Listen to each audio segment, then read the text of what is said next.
女人缓缓地靠近男人，正当男人回头的时候，女人迅速端起枪，对准了他，扣动扳机，才发现枪里竟然没有子弹。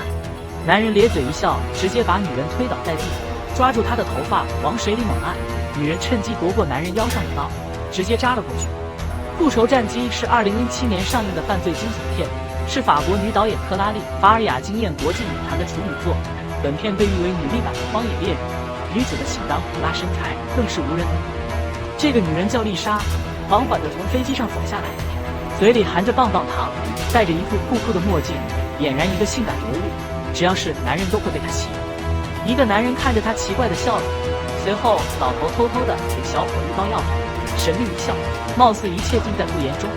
两人是一对情侣，看样子已经好久没见了，很快就玩起了热身运动。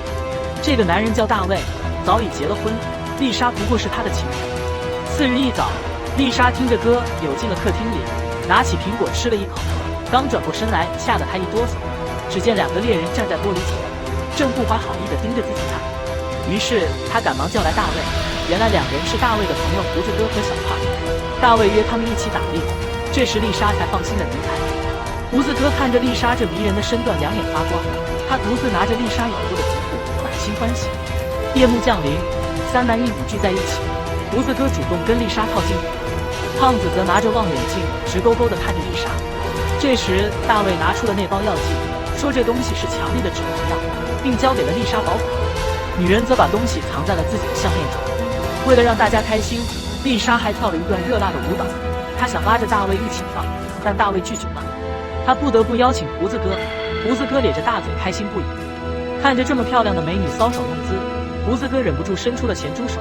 大卫看到后，直接把丽莎抱走了。剩下胡子哥和小胖在那里浮想联翩。第二天清晨，丽莎醒来，发现床上只剩下自己。楼下胡子哥准备好了早餐，看见丽莎下来，欢喜地迎了上去。丽莎不冷不热地跟他聊着天，可这男人的每一句话都不怀好意。他的眼睛色眯眯地盯着丽莎，女人有些害怕，尴尬地起身离开，回了房间。出乎意料的是，胡子哥竟然也尾随着丽莎跟到了他的房间。面对胡子哥，他显得有些不自然。这时，男人一屁股坐到丽莎旁边，说出了自己对她的爱慕，并递给她一张名片，希望能给自己打电话。丽莎站起身想要离开，谁知男人拦住了她，并把她逼到了墙角。女人的眼里流出了害怕的泪水。胡子哥再一次提起昨晚丽莎主动邀请自己跳舞，让他欲罢不能。丽莎恐惧地想要逃走，胡子哥却准备来个霸王硬上弓。就在这时，胖子吃着东西打开了房门，坏了胡子哥的好事。丽莎求助地望着胖子，泪水连连。可胖子早就明白了胡子哥的意思，若无其事地走开了。他的内心波澜不惊，无一丝愧疚。这时屋里传来了女人的惨叫声。不久，大卫回来了，丽莎哭着把事情告诉他，希望大卫能帮他讨说理。谁知大卫并没有帮他，在他看来，兄弟如水，女人如衣服。他给丽莎开了一张支票，要求她对此事要守口如瓶。她哭着说自己只想快点离开这里，男人的态度让她崩溃了。丽莎拿出电话说，如果不让自己回家，就给大卫的妻子打电话，将他们的事情公之于众。大卫勃然大怒，一个重重的耳光把丽莎打倒在地上。很明显，大卫没有拿她当回事。丽莎爬起来，疯狂地向外跑去，大卫在后面猛追。胡子哥和胖子看到后也加入了追捕行列。丽莎知道，如果再留在这里，后果会很严重。跑着跑着，前面已经没有了路，只有峭壁。大卫过来劝说他，保证自己一定会把她送回家。争执中，大卫猛地把丽莎推下了悬崖。坠下时，丽莎被挂在了一棵树上，枝条扎进了她的身体，鲜血一滴滴落进了沙里。一会功夫，她全身爬满了蚂蚁。突然间，丽莎睁开了眼睛，她看了看四周，空无一人。一旁掉落的打火机成了她最后的希望。她忍着剧痛抓过打火机，点燃树下的干草。在树枝被烧断后，丽莎顺利地从树枝上掉了下来。而另一边，大卫担心丽莎没死，三个男人去而复返。丽莎听到车子的声音，强忍着疼痛爬了起来，紧紧贴在悬崖边缘，顺利地躲开三个人的视线。大卫没看到丽莎，意识到事情的严重性。如果丽莎还活着，那三个人都要倒霉。就这样，三人决定驱车前往悬崖下面看究竟。当三人赶到时，丽莎早已逃走，留下了一片血迹。顺着血迹，三人一直追到河边，线索中断。为了能尽快找到女人，三人决定分头行动，捕猎行动拉开了序幕。而另一边，丽莎顺着水，忍着疼痛一直走。突然，她听到了发动机的声音，一辆越野开了过来。跑在上面的人并没有发现她。丽莎浮出水面，她忍着伤痛爬上了岸，却看到了正在方便的胖子。胖子身后的一把枪吸引了丽莎，她缓缓地靠近胖子。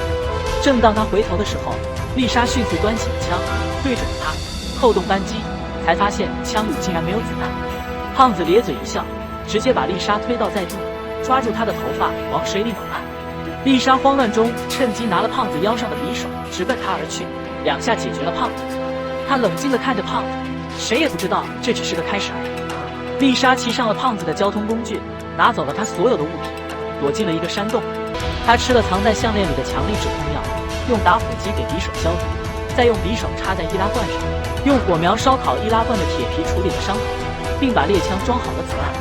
次日，大卫在河边发现了胖子的尸体，他开始害怕了，必须要快速找到丽莎。经过一夜的休整，状态良好的丽莎重整旗鼓，走出了山洞，扛起枪，开启了复仇模式。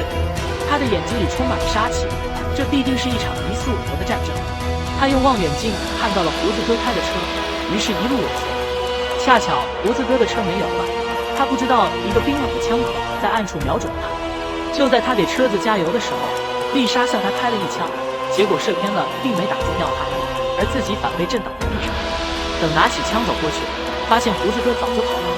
他一路跟着血迹前行，心里有些慌乱。男人受了伤，在前面一直跑。这一刻，猎人和猎物的身份完全变了。丽莎跑到前面，她不知道胡子哥正躲在了后面。呼哧一枪，丽莎被击倒在地，好在只是伤了耳朵。她迅速地爬起来朝前跑去，胡子哥紧追不舍，眼看就要追不上了。胡子哥折返回到了车上继续狂追。面对疾驰而来的汽车，丽莎不得不让自己冷静下来。就在汽车撞向自己的一刹那，丽莎一枪击中了胡子哥的脑袋。而另一边的大卫还在等着胡子哥的消息，半天不见人影，只好一个人骑车回家。他仿佛也感觉到了危险的气息，刚进家门就立马打电话让飞机来接自己。随后去浴室洗澡，忽然隐约听到外面有什么声音。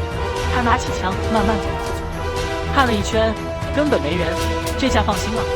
可下一秒却愣住了，丽莎就在玻璃外面，早就用枪瞄准了他，眼睛里充满了仇恨。最后，丽莎满身是血，孤独地站在外面，沙漠孤烟，直升机的螺旋桨声表明，最终是这个取得胜利的女人可以回家。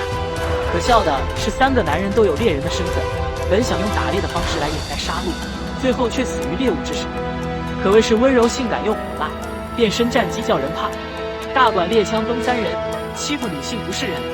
好了，电影到这就结束了，感谢您的关注与点赞，我们下期再见。